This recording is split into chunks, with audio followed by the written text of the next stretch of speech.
This episode is brought to you by Playapod, the best cross-platform podcast app for iOS and Android. Just visit playapod.com and download it for free.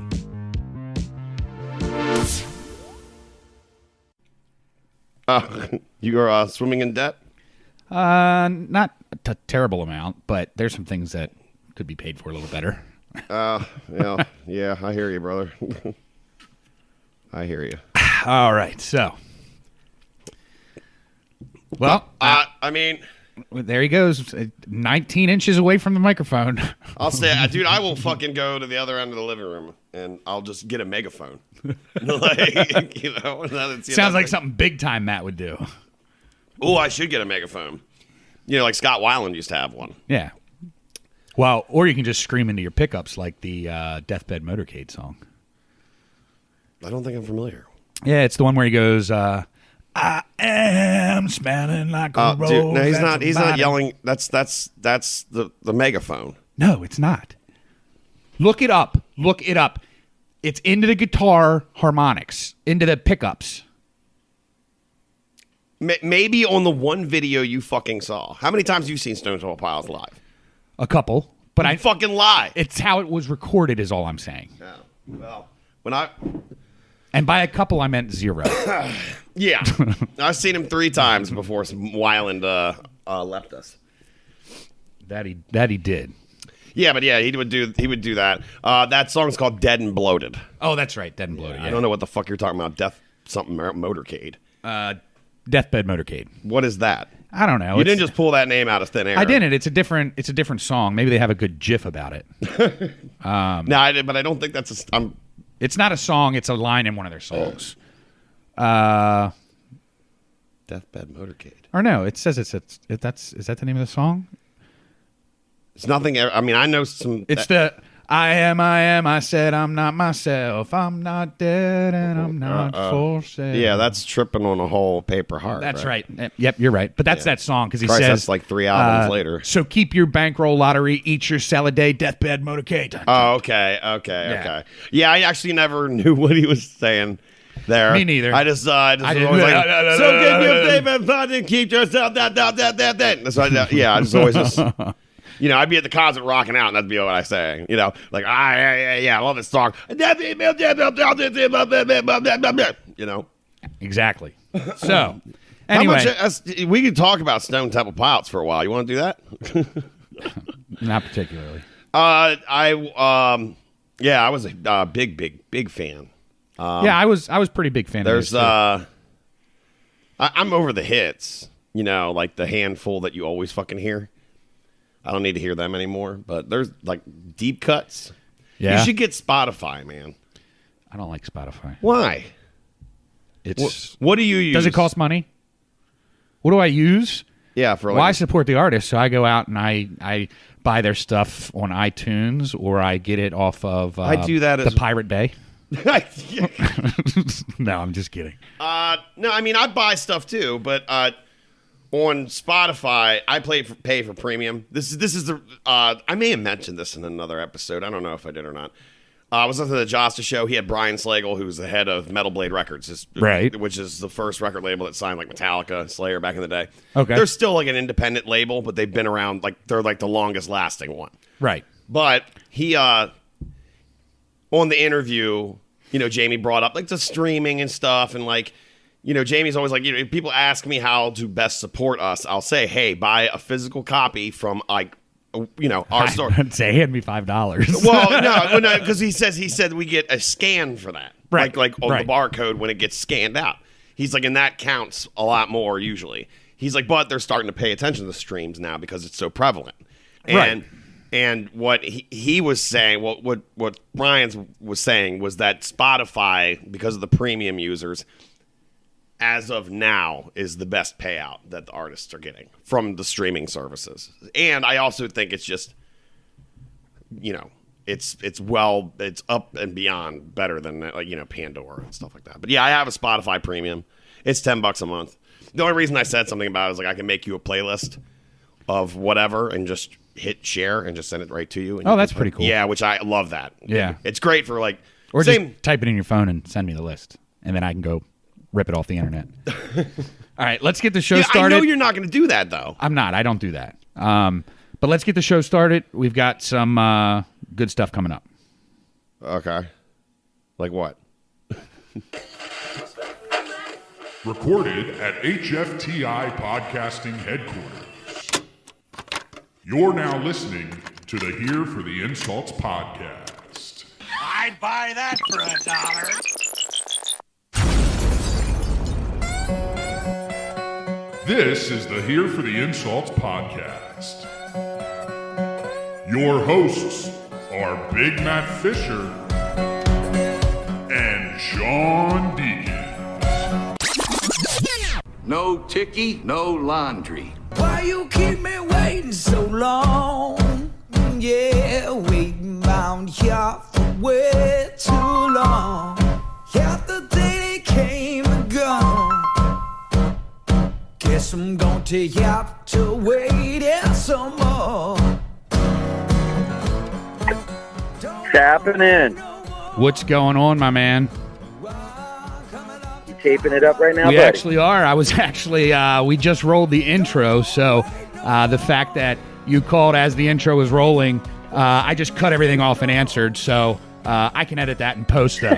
You know, how are we sounding though? All right, Are you all hearing? right. Are you hearing me okay? Sounds actually super crystal clear, man. It's impressive. Awesome. Impressively good sound That's quality. pretty good for a $260 podcast startup.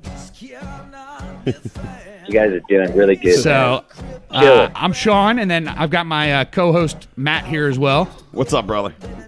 What's up, Matt? All right, dude. I was gonna say, don't stroke his ego too much. He's already he's already pretty damn excited that you decided to actually be on this podcast to begin with.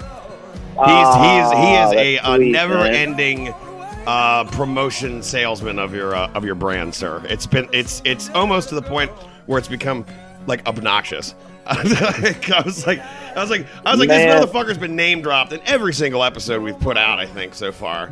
So, Please keep doing it, yeah, man. no, definitely, Please brother. keep doing it. I hear it. Now, I'll let him start off with whatever he wants to go as far as talking to you. Sounds good, man. Yeah, so You guys got pretty good radio voices, too, Thank man. you. You guys sound professional. thank you. We do our best. We have been validated, people. It's over. Thanks, Yeah. thanks, Brother Dege. We're just going to call it quits now that you said that. You know what? We've peaked. So, thank you for joining us. We really appreciate it. As all of our listeners know, Brother Dege allowed us to use one of his songs for our intro, and he's also a Grammy-nominated artist, famous for some songs that he's used or been used with Quentin Tarantino's Django Unchained, as well as some Discover Nat Geo with Hard Road to Hoe. Brother Dege, welcome. What's happening, dudes? Yeah, Grammy nominated. Can you believe It's that? awesome. It's awesome. It's a really great sound. I love it. When I heard it, I just I fell in love with the dobro. Correct? Correct, man. Or resonator. You know, they're just pretty much guitars that have this metal hubcap thing in them, man, and it makes it sound the way it does. Nothing sounds like them either, man. It's totally grabbing. It did the same to me when I first discovered them. I was like, what? First, I thought they looked cool just out of superficial attraction, like guitars and everything. They got to look cool, and I was like, man, those are cool looking fucking guitars. And I heard them, and I was like, man, that sounds even cooler.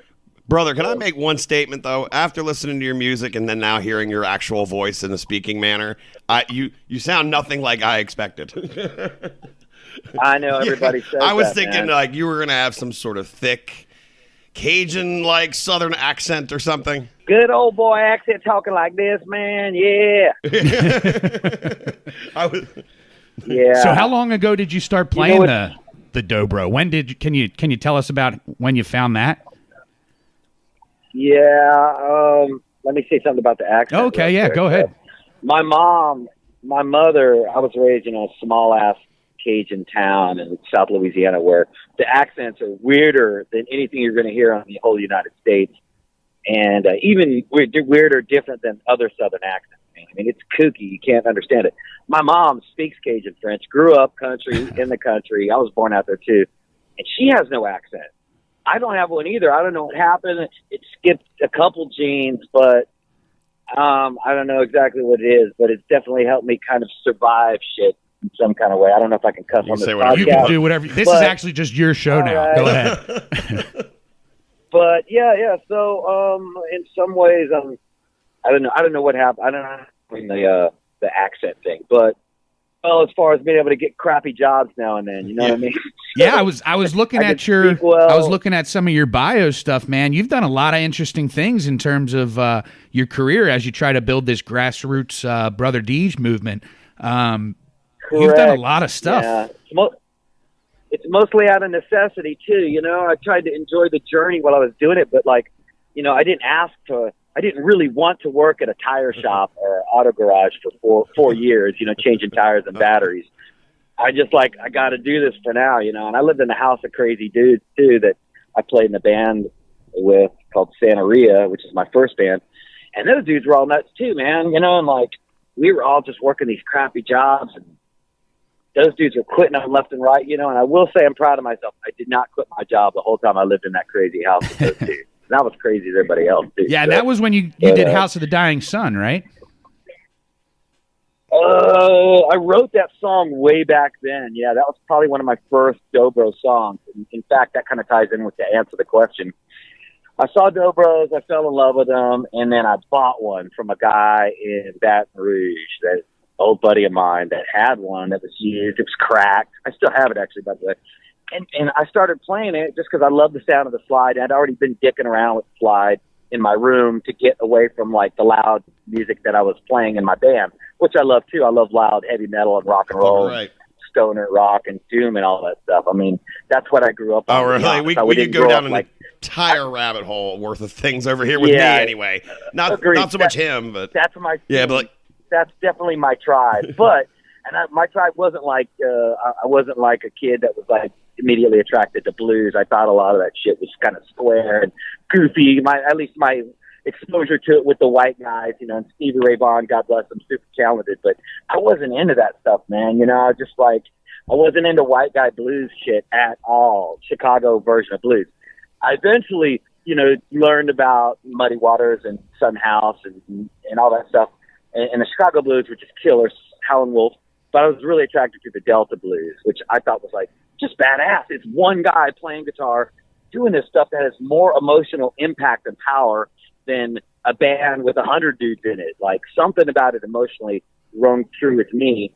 And then when I started doing it, I immediately was able to write songs. And in my opinion, not to sound egotistical, I thought they were pretty fucking good. I was like, man, first song out of the box is House of the Dying Sun. And I was like, this motherfucker sounds like it's 100 years old and it's already been written, I even had to go listen to other songs to see if I ripped somebody off, which I'm pretty sure I didn't. Right. And, everybody's just borrowing riffs at this point, at some point, you know what I mean? Yeah. Nobody's reinventing the wheel, man. And God bless all the kind of progressive bands out there. They're doing cool stuff, and I love that too.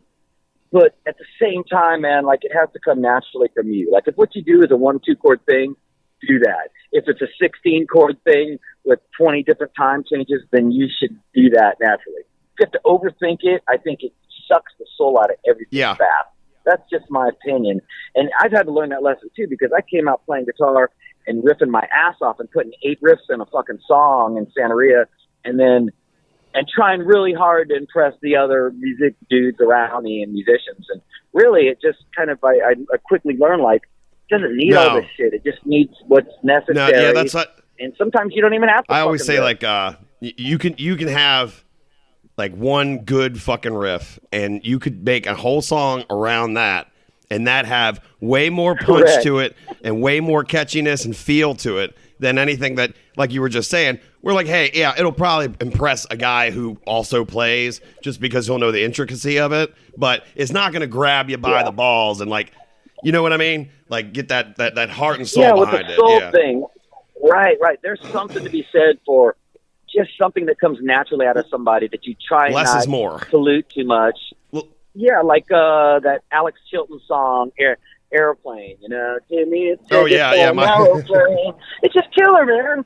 That's 3 freaking chords, and it's better than 90% of the shit I can name Side out there, story, you know? my father, So, when he used to, like when I was a kid, before I'd go to bed, like a Yeah. young boy, like 3 or 4 years old, he used to sing that song to me every night. I don't know why. Just that one, that's a random killer tune, fact. Because like when you mentioned the artist, I was like, I'm not sure if I know what he's talking about. And then as soon as you said it, I was like, oh shit. Fox Top, yeah. Yeah, Killer, that's man. awesome. But, I started playing dobro and writing my own songs. I have always been this, there's a certain thing about what I do too and it's actually done me well in the long run, not so much in the short term, is I was never good at learning other people's tunes. Like I was either technically to learn, say, what's that song, like Tom Sawyer by Rush, Right. front to back. I didn't have the patience to sit there and learn every little lick, man. I just wanted to get in there, show me how to make my hand look like a claw so it makes a power chord, and let it rock. Yeah. That's what I wanted to do. And so I kind of figured out right away, like, I just didn't have the fucking patience. So I started writing songs right as soon as I started playing guitar and dobro as well. That's how I got my yayas out, is not being the cover dude. And I did learn some songs like everybody to learn some licks, but I pretty much started writing songs right out of the gate. And it's actually done me well in the long run because I've been writing songs for fucking 20 plus years now. And I honestly think that's what people respond to with my dobro slide guitar stuff. Like, I'm not the best at that. And there's so many good players out there that are slide, dobro, round neck, square neck players that are better than me. But I think what I do is write songs with that thing as a tool, and do it my own way and try to stay out of the way of it and let it be naturally whatever the hell it is, Right. And, that's, I get a lot of feel out of your songs, and, to stretch what you're all about, there's much more to you than just music. Looking into your background a little bit, you're as much of an artist as you are a musician in terms of other things in your life. What are some of those other art things that you've taken on? I think I saw you had a short film, and you've done a bunch of other things. Yeah. What was that like? Well, for me, creativity is like the religion for me, man. Like, I grew up in a kooky household. My old man was was a real hard ass. And I was just, like a lot of people, I was kind of, I don't know what to call it, just depressed and moody and all over the fucking place, and really not happy in this world, man. I didn't even know if I wanted to be here, by the time I was 19. I was just convinced, like, I don't know if I fucking like this place, man. And so I just kept, the only thing that made me feel better about being here and participating and being a productive member of society, if you want to call it, is doing creative things. Like, that's my religion. I don't care if it's like taking a stick and drawing in the sand, or writing a song, or writing a book, which I've done a few of. I just like to do it, and honestly, I've done it for a long time before anybody paid attention to it. I just did it on my own for my own personal selfish reasons, to be honest. Like, I'm just going to write this crazy book about rednecks in Arkansas that are doing weird stuff. You got to get out of reality now and then, The punching the clock 9 to 5, day-to-day humdrum mass life can be a real drag. I've done that too, man, and the creativity is the thing that keeps me interested. Some people, it might be golf, or it might be watching sports, or whatever. It's whatever floats their boat. For me, it's just participating in creative things that gives me a good feeling. Like when I do something and accomplish, and it makes me feel better about myself and my place in this reality. Because even now, I don't even know where I fit in. It's not like I have everything on lock and my music career is fucking like making me rich or anything. Not like that's ultra important, but you do have to pay absolutely, bills. man. A lot of people tend to forget that. It's like you can like music and stuff, but there's somebody have given you, nobody made a song because it was super fucking easy. It's always a lot of work behind it. So I try to tell people all the time, art and music has been so devalued. I feel like in the last 20 years. Yeah. I mean, sure, the internet, downloading, streaming, whatever it may be, that has a lot to do with it. But like I always say, the flip side of it, I was like, if you're going to be the person that just streams music, or just even illegally downloads it, if you get in, like, become a fan. Like, if they, pay attention to when these guys are going on tour. If they come around, go buy a ticket, go see them, go buy a T-shirt at the gig or whatever. Just support these people because people, if you enjoy their music, they're busting their ass for it. So Agreed. that's usually my mentality on it. Plus, not to just a sidetrack. Not too long ago, we just started playing, but I'm in a band as well. But it's all just metal. We've only played like about 5 gigs so far, but I'm having a fucking blast doing it. I've played guitar most of my life, but this particular the band I'm just screaming for. But it's been that's killer, man. Dude, it's a fucking blast. We've only done a couple gigs, but it's gone well, and it's really exciting shit. So. You're far and beyond as far as like time spent, but when you get on the other side of things and you start putting the effort in and like I'm practicing 3 times a week for 3 hours, and and you just get to a gig and people see you play for like an hour and then I just don't think about any of that prior. It's like you don't just jump up there and have all your shit together. This took before we even played one gig, we were probably practicing for 6 fucking months. So it's a lot of time spent. It is, man. It's hard getting people off their butts to come to shows. No fucking like kidding. Netflix and streaming and DVDs and video games, and there's so many digital distractions, which I participate in too. I watch Netflix and crap like that, and man, it's hard to get people off their butts. And in addition to the devaluing of music, kind of in its transmogrification into just digital stuff. Into the digital ethosphere where you don't even hold the shit anymore. Like, it's hard to get people off their butts to come fucking see music, and especially in America, man. It's like, I don't know what it is here. Maybe we're just like programmed to work our asses off so hard. Like, sometimes people are just tired and they don't want to go out. I appreciate it, man. I mean, it's hard to make a living now, dude. Like, I remember when I was a kid, I had like a buddy. His dad drove a bus. He drove a school bus, and that was his job, and he supported the whole family. You cannot do that now. Nowadays, correct. Now the mom's got to work, kids got to have a job. If you're working class, middle class people, man, it's a freaking hustle. And my mom was a nurse in a public health unit, where you go to get your free shots. Right. A state-run clinic, man, right in the freaking paper ghetto, bag full of condoms. Yeah, you get your family planning condoms and stuff like that, some government fees, dude. And so, like, that's part of it's just tough, man. And I feel for people out there trying to make it. I could see why they're frustrated sometimes, man. Yeah, and is that one of the reasons why you like to play Europe? I've seen you've gone over to Europe quite a few times. Yeah, like Europe invited me. That's how it started happening. The first time was in 2011. A guy got in contact with me and says, I really love your music. I want to book a tour for you in Holland. And I was like, okay. I checked them out, kind of communicate with them a bit because there's a lot of crazy people that will sometimes email you. And you've got to kind of vet like them new a podcast bit, hosts. I get emails. yeah. But you guys turned out okay, so that's good. But I do get emails from like no bullshit, like a guy in like the Ukraine that would be like, Brother Dege, you should come play here. We love you, man. Come play this place, and that's cool as shit. I'm like, okay, where am I gonna play, dude? Well, you guys, and you just come. Yeah, just show up. We'll figure it out. We get here. Right, man.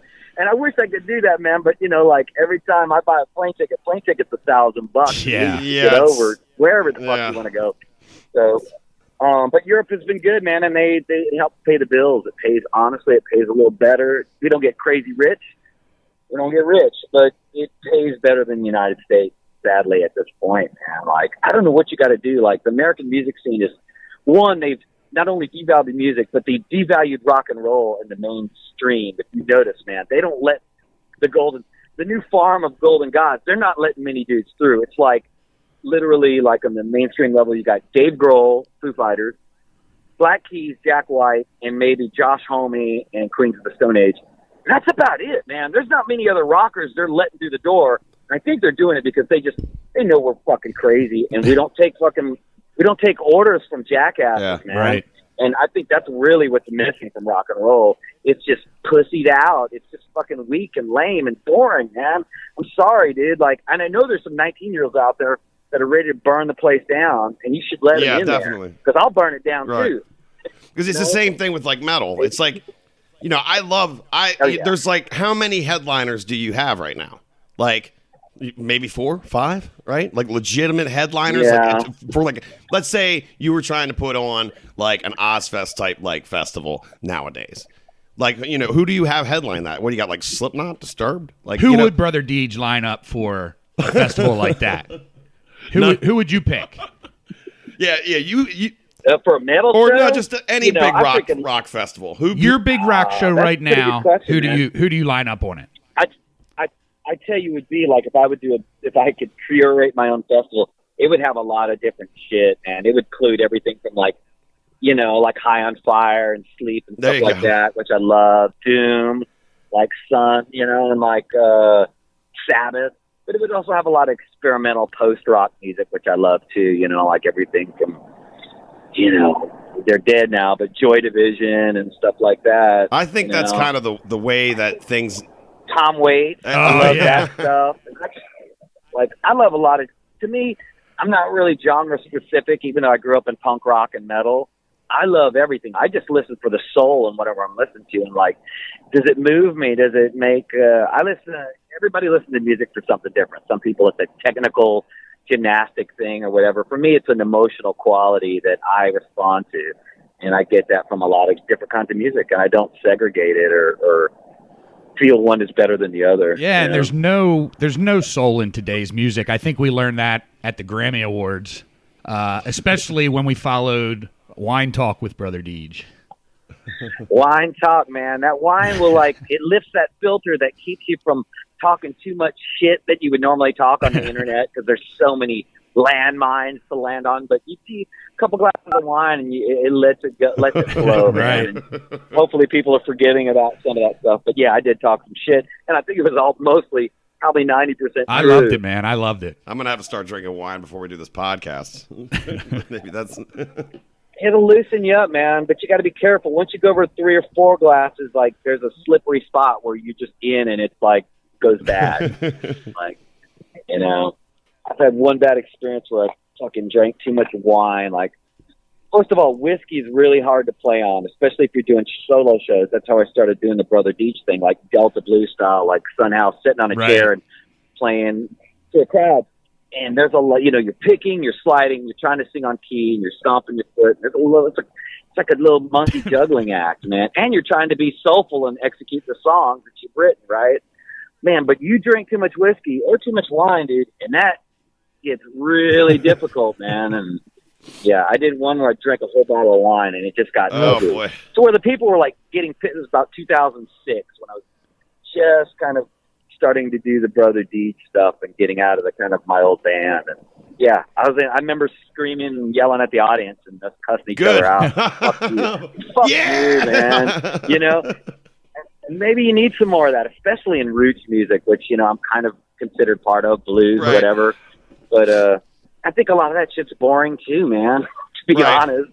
I don't even know if I'm a real blues musician. I just do what I do and kind of Southern music. It's definitely I guess. something different. Like at its core or whatever. When Sean sent me some of your stuff, like, you know, like the first thing that probably popped into my head is that, you know, it sounds a little like country or whatever, or at least I guess like an untrained ear would go that direction with it. But like, I dig it because like there's nothing I can't stand more than like at the warehouse I work at.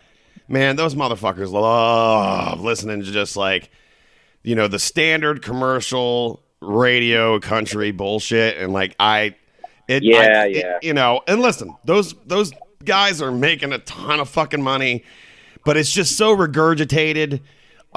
It's like you know, we were listening one day and it was like a series of like about 6 different songs, and every one of them involved this dude was going to take some chick in his jacked up pickup truck for a nighttime ride with her hair blowing in the wind and her feet up on the dash, and it was like the same concept over and over and over again. And I said, gas is too fucking expensive these days to be driving these bitches all over the fucking mountains and shit. And I was like, they can't pick up another topic.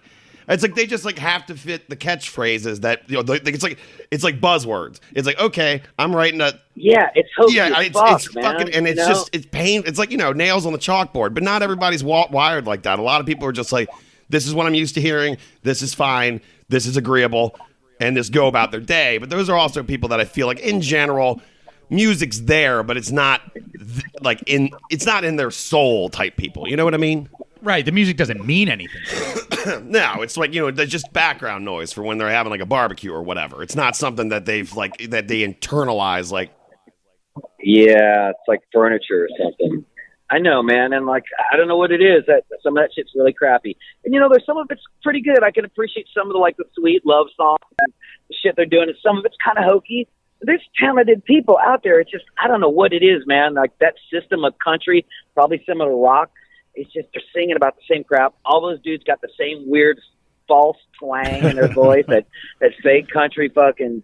I'm gonna get down, saying, and you're like, come on, dude. I know you don't talk like that when you're fucking in the drive-thru at Burger King, Yeah, it gets very cookie cutter. But yeah, so another quick question I had for you: that bike. I've seen pictures of that bike. I've seen what is the story with that bike? That famous picture you have. I believe it was on the front of one of your albums as well. Oh, on the Scorched Earth Policy album. Oh, wow. That's a pretty good story. I don't know if anybody mentioned that to you, but I used to work in a homeless shelter, right? Like, that was actually a really great job. It was like, I'm not religious, but it was like going to church every day because you're helping dudes. The men's homeless shelter. I was a case manager. I don't know why they hired me. But it was a great job, and I loved doing it. One of the guys that used to come there was a former resident, and he would come sweep the floors and mop the floors every day or every other day. And his name was Mr. Joe. Sweetest guy, old black guy. I was like, Mr. Joe, I talked to him all the time. He had a good attitude about life. Just loved doing it. He liked just serving people and like giving something back. Well, Mr. Joe rode this crazy-ass bicycle, man, that was covered up, the one that's on the cover. That was his bike. And it has all kind of crazy Jehovah, I shouldn't say crazy, it's insulting, but really interesting religious writing all over stuff, and it's decorated like a Mardi Gras float or something. And I always thought the bike was great. I took pictures of him on it just because I liked, just for posterity's sake. So eventually I had to come up with a concept for the cover of Scorched Earth Policy. And actually those were supposed to be promo shots for the album, not the actual album cover. Okay. But they came out so good, and nothing else came around or looked as cool. So I was like, let's just put this on the cover. So I asked Mr. Joe, long story short, Mr. Joe, can I rent your bicycle from you? And he was such a sweet guy. He's like, okay, man, sure. You just come get it. I was like, I want to pay you for it. He didn't want to accept payment. I was like, Joe, I insist. You're such a good dude. So eventually he told me, I want $40 and 2 cans of candied yams. And that's swear to God, man, I'm not even lying. And that's what I did. I came and picked up the bike at his house. He lived in they call them the old people projects, man. It's like a project, state funded, whatever. And picked up the bike and gave him his candied yams and paid him $40 and came back 3 hours later and gave him the bike back. Super sweet dude. But yeah, that's his bike, awesome. Man. And he still rides it. Yeah, that's awesome. So you still talk to Mr. Joe? Occasionally I see him, man. Super sweet dude. Like, he's one of those guys that just knows the secret to life and maybe doesn't know how to explain it to everybody else, but just is happy, very good, sweethearted dude, and the kind of dude when you're around you feel better and you want to be a better person. I don't know what it is. Very inspiring. That's Mr. Joe. Yeah, I know a couple guys like that. It's just like, they might not have much, but it just seems like you got it figured out, man. Like, not a whole lot. Like, all the bullshit of life, day-to-day, annoyances or whatever just doesn't get to them. And I'm not wired like that at all. No, but, I'm angry at the world. Yeah, but it's like, man. Yeah, it's like some days I just wish for one day we could switch brains. Like, you just feel like you just have a much easier time getting about these days. Like a genuine joy. Yeah, like something fucking terrible happens and like, what are you gonna do? They just keep on moving. Like, it's like, oh man, I wish I had your outlook on things. But so before we just keep going on and on here. So what do you got coming up? I mean, I know we talked about Europe for a moment, but you got some other things coming up here in the short term? Yeah, plug away. I do, man. I appreciate you guys throwing it out there. I'm going to Europe in about a month or two, and we're going to be out there for 2.5 months touring in support of the new Brother Dege album, which is my 4th album. I've actually made about 11 records, man. Yeah. With previous bands and stuff and where I've written the songs. But this is the 4th installment of the Brother Dege catalog, and I'm really stoked. I actually haven't even told people the name of the album yet, so I can announce it here, but it's going to be called Farmer's Almanac. Awesome. Inspired by the actual old, it was kind of like a zine, for farmers and rural people. And I was just really inspired by that. Like, look at this kooky magazine. If you ever open up those little Farmer's there's Almanacs, some there's crazy facts and star stuff. charts and moon phases. It's cool as shit, man. I fucking love it. So I named my album after it, and I took that as inspiration. And actually, this is kind of a concept album without getting too pretentious, but it's kind of loosely about, people from small towns and that feel kind of left behind by everything, and weirdo people from small towns, which I consider myself, man. I grew up in a small little town, and I was a freak on the outside of it all, trying to come up, and and I had to fight the fucking big brothers of the good old boys that were fucking picking on me and shit, dude. It wasn't easy, and I don't hold no bad blood for them, but it was a lot of growing pains involved in it. And this album's like, to me, it's kind of like a new version. It's not country music, but it's what I do with a darker Southern Gothic country Delta psychedelic thing going on. I like the sound of that. I don't think anybody's doing it too, man. I think, there's a lot of like roots guitar players out there. No, you I really definitely have a very original my sound thing. Yeah. Is like, I try to make it. It's like that's the way it comes out when I play and when I record. It just sounds like that. And the hard part is just trying to describe it, what it is to people. And maybe that's not even my job, and I shouldn't even try doing it. But I really do appreciate people liking it. Right. Yeah, but it's also kind of annoying because when people ask, well, what kind of style music do you play? And it's like you don't want to go and start rattling off other artists because then it just sounds like you're just, it's just like, I don't want to like. I guess you could say it sounds like in that wavelength, but I don't, it's my own thing. I don't want to say like, I sound just like this guy or sound just like this band, Yeah, and to be honest, it's just rock and roll, man. You could put whatever spin you kind of want on it, but it's basically, it's all rock and roll to me. Everything, punk rock, country, it's all metal it's just all rock and roll, man. And what I do is just its own little version of that. And I love doing it. I'm going to keep trying to do it. And as long as I'm producing good songs, I think I'm going to keep doing it. When the songs dry up and I don't have anything to offer, I'll gladly go find something else I can do, which I already, I do other things now. But while I'm having fun and the vibe is there, and I think this record's going to be cool, man. I got a good feeling about this, and I put a lot of work into it. And by a lot of work, I don't mean like hanging out in a $1 million studio for a year. I pretty much sat in my basement at my apartment and just sat in a room alone and mapped it together, and then brought my buddies in to play certain parts on it and put it together. And it's front to back. I think it's pretty fucking cool, man. I think I hope that people DIY like punk rock mentality, man. I respect the hell out of it. Yeah, and it's got some riffs out the ass on this thing, dude. I mean, it's got more riffs per square inch than I think any album ever made. Sweet. Whenever you get done wrapping up with Europe, you think you find yourself here near the Maryland area by any chance? You know what? I think so, man. We're coming up the East Coast with the band, and I think it'll be September, October-ish. Sweet. Or maybe late August.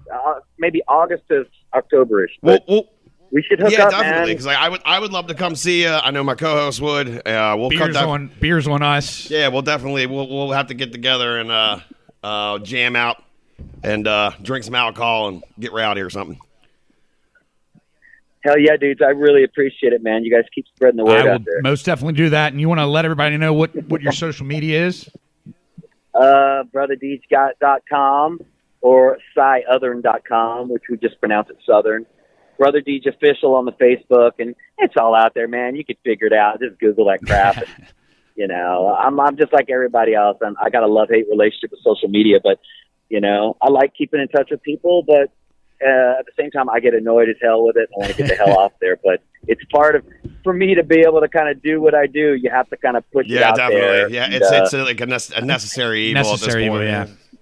All right, well, it sounds good, man. We really appreciate you coming on and talking with us. We'll do it again, hopefully, and we'll definitely be checking you out if you make it up the East Coast here. Hell yeah, guys. Send me a link when you get this posted. I really appreciate it. Will do. You have a great rest of your weekend, man. All right. Yeah, thanks for your time, brother. Later. All right, later, See you. dude. We got 34 minutes out of him, man. He's pretty cool. Yeah, that went smoothly. That ate up a lot more time than I thought he would. Yeah, I mean, He just kept going. I only wanted 15 minutes, man. And Yeah, he just kept going. 34 minutes. So, Well, I mean, I guess we were engaging and not abrasive. yeah, and I tried to, bring up things that other people didn't bring up. I went and watched past interviews and stuff, and Well, you get ones that it's with a lot of interviews. I feel that if you have a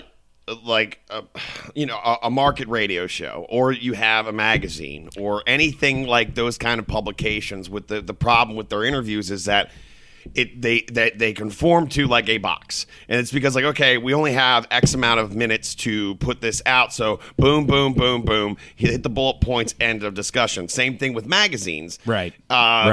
But that's why I mean, our podcast is what it is. Right. But podcasting is the reason I don't listen to fucking radio anymore. Because now that everything's long form, if there is anyone that I am interested in, I have no interest in hearing their fucking major market radio interview. Right. Because it'll be boring. It'll be 10 minutes tops over the phone, and it'll be, so here you're playing the arena tonight. Okay, well, you guys, where are they going to get where are they get the tickets? Okay, well, What you did, where you can buy it, I got what's the new coming up record. next. Yeah, and it's just boom, boom, boom, boom, boom, and it takes any human interaction kind of out of it. And even when some of these other guys have podcasts and they talk about hitting all those markets, sure, it gets the word out.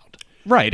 There's some But good they say, for the like, artist. usually that, media day, when they do the interviews and stuff, normally eventually you see some of these guys crack, and they have like they'll have the interview where that everyone calls them a dick. It's normally because like, you are probably the fucking 27th motherfucker I've talked to is asking me the same fucking shit. Right. And then if someone, especially if you have like a person that's supposed to be a journalist, radio host, whatever it may be, come in there and then they start blurbing on it, this is why they get aggravated. It's like, okay, you didn't do your job. Right. And like, sure, it'll make you sound like a pretentious prick. But when you've just dealt with a million other people that day, and you can't even get the basics right, I guess it would be, to that person, it would be considered insulting. Yeah, and that's why I wanted to, ask about the bike in Europe. And what I saw, the interviews that I watched, he was down so you on do like this crazy Cajun, wackadoo, exactly. It was a wackadoo kind of country. It was a wacky morning news television show, right? And the guy is like just it seemed very boring. If you watch the interview, what we just got from him on this phone interview, you wouldn't even know it was the same person if you watched this interview that he did on the television. And it was just really boring. And that's why I wanted to get into like the bike and the art stuff, and and it was much more interesting than exactly like you said. It's, hey, so you got this famous song. Tell me how that happened. Like, everybody knows, who cares, or they can go look and see how Quentin Tarantino contacted him. I didn't even bring it up because it's so easy to find. It's the biggest news of his life. Yeah. Tell me about other stuff in your life. That's what I was hoping I was able to do. Fortunately, you're an actual fan of him. I like some of his stuff, but you're the one that set all this up. But that was it was a very that was really cool. It's the first time of me ever doing anything like that. It worked out great. That was a ball of fucking nerves going into that motherfucker. Are we cutting it off? We're at 45 minutes. And yeah, it was a ball of nerves considering I had the cable. Stop that motherfucker. Stop. Yes. I have not covered any of the shit that I said I wanted to cover on either today. Well, what do you want me to say? Hang on.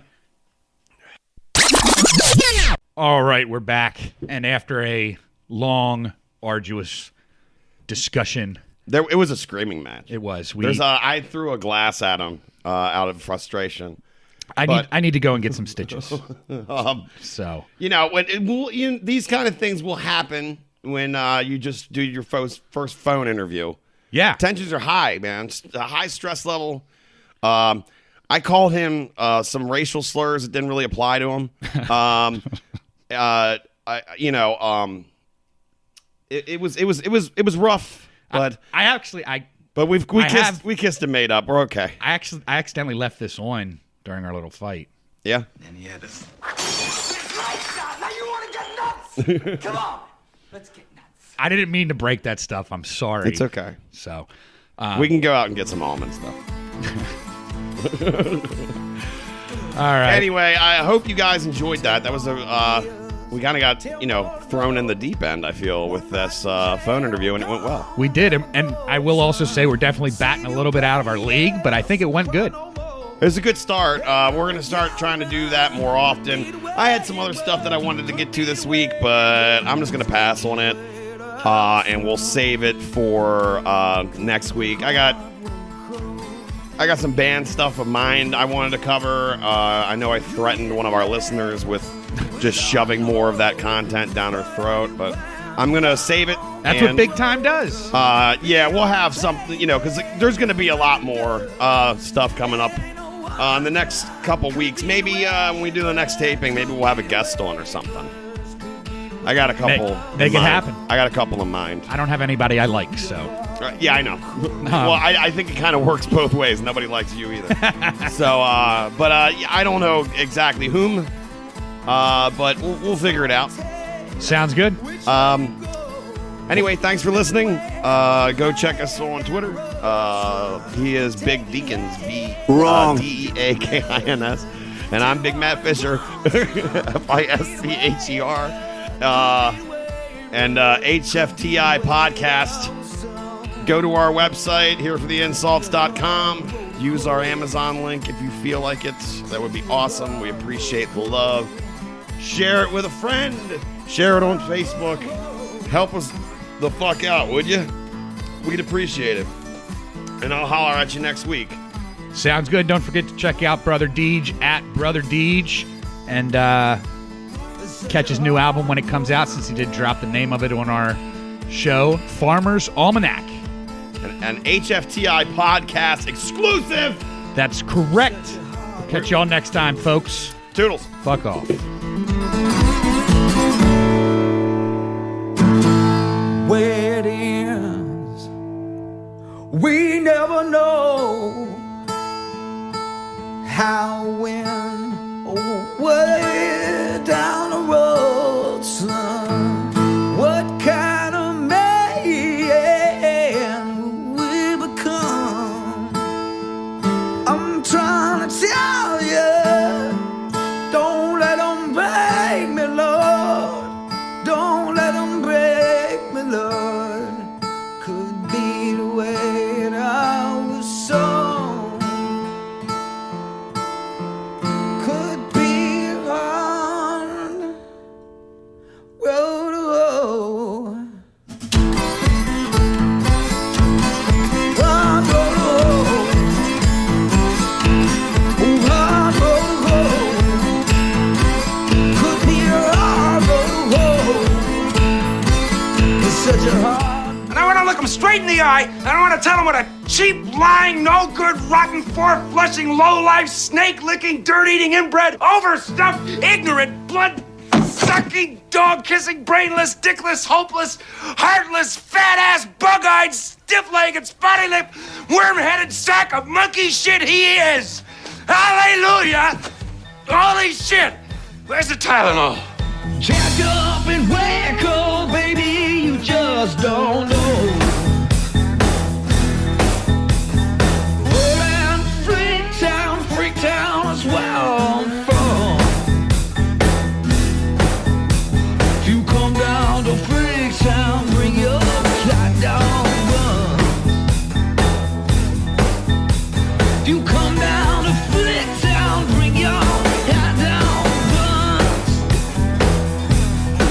No, I can't go on.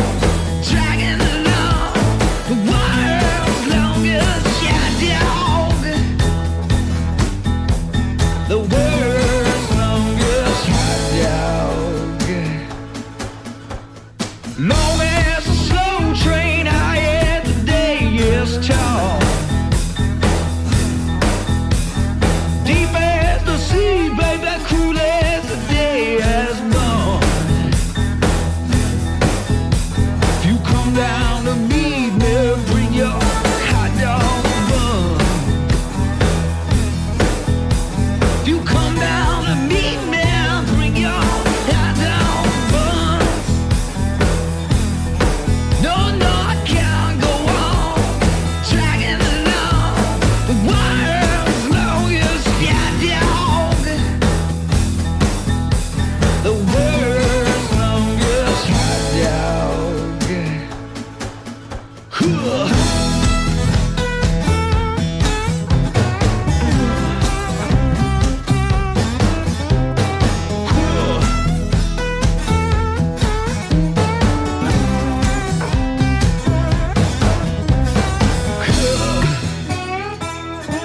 The world's longest hot dog. The world's longest hot dog.